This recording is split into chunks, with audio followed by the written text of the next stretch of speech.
19 nuovi mezzi di soccorso in arrivo nella Marca, 14 ambulanze urbane più 2 automediche acquistate grazie alla gara centralizzata di Azienda Zero, alle quali si aggiungono altre 3 ambulanze acquistate direttamente dall'ULSS 2, una per il pronto soccorso di Castelfranco, 2 per Treviso, mezzi dotati delle più moderne tecnologie e strumentazioni come il compressore cardiaco, fondamentale per praticare massaggi cardiaci prolungati sul paziente anche durante il trasporto, e poi barelle elettriche, sedia scendiscale. Oltre al potenziamento del parco macchine è previsto anche un rinforzo dell'organico. L'intenzione nostra è di potenziare soprattutto le aree in difficoltà, cioè le aree più estreme, quindi stiamo parlando di Pieve di Soligo, stiamo parlando di ovviamente tutta l'area della Pedemontana, da Crespano, quell'area quindi importante e distante, per cui là questa verrà sicuramente potenziata anche grazie all'aiuto di volontari. L'idea è quella comunque di potenziare anche le automediche e quindi assumere una decina di infermieri in più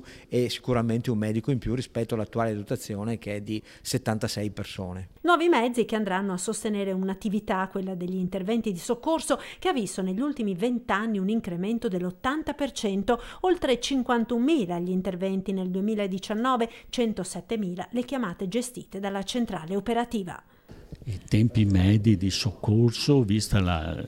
diffusione delle ambulanze e delle automediche su tutta la provincia, sono di circa 18 minuti, che vengono realizzati soprattutto per i codici rossi, dove i mezzi, l'automedica esce immediatamente con medico ed infermiere.